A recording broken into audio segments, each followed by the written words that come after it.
Welcome to Zwida Media. If you're new to this channel, please subscribe. Don't forget to like, comment, and share. Here's a new video for today.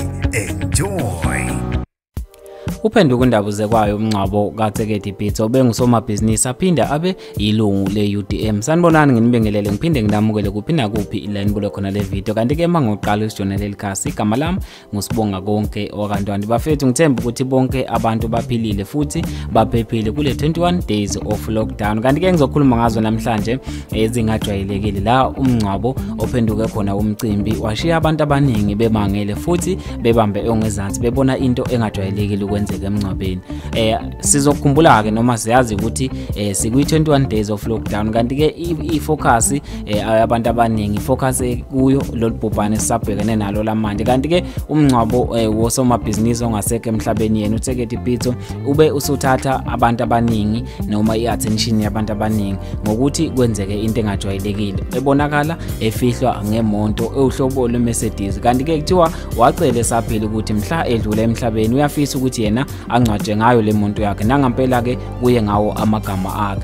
Umncwabo wenzeke eJozana village eSterkbrit khona eEastern Cape ngomgqibelo wona lo esisuka ku la khona ke umncwabo wesiqhumama lesi uTsekedi Pitso uthathe abantu abaningi ke bebembona evela lapha emontweni yakhe ehleli ebambe isteering ngezandla egqoke insudu ethanda kuba cream white. Kanti ke kuyo le monto yakhe ayithandayo abantu abaningi ke bebesebemangala njengento engajwayelekile ukwenzeka. Abantu abaningi banokungcwatshwa befakwe eboxini kanti ke yena ubezivelela nje noma uhambe ngayo imonto yakhe wayo fihlwa khona emontweni yakhe. Abantu abaningi bebefisa ukumbona imonto ithe ukuvulwa kancane wabonakala egqoke njengoba bese ngishilo ukuthi ubegqoka ubonakala evela kanjani.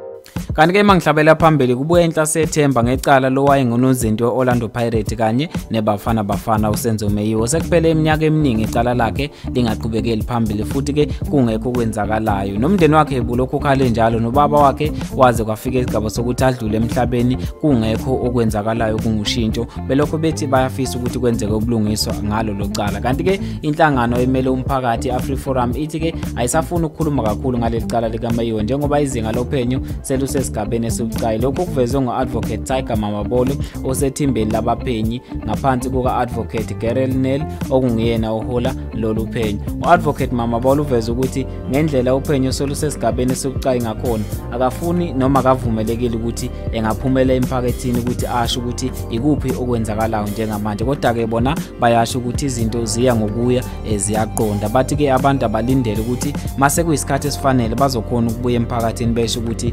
sebekuphi nophenyo futhi kuphi ke okuzoqhubeka kusukela manje kuya phambili. Sithembe ukuthi ubulungiswa buzokwenzeka ngempela njengoba ke kuyinto esikhathaza abantu abaningi kakhulu nomndeni wakhe impela imbala awujabulile neze khona kubhlungu ukuthi ungadlulelwa ilungu lakho emhlabeni bese ke kungenzeki lutho futhi ke kungabi bikho oboshwa. Sithembe ukuthi ngempela ubulungiswa buzokwenzeka kule cala kaMeyiwe liphele beboshwe akufanele beboshwe izinswela boya. Kanti ke sengivala sengiphuma kanje angibambeke evideni elandelayo uye lapha kwi comment section ushiye uvo lakho ngazo zonke esikhulume ngazo namhlanje nazoka.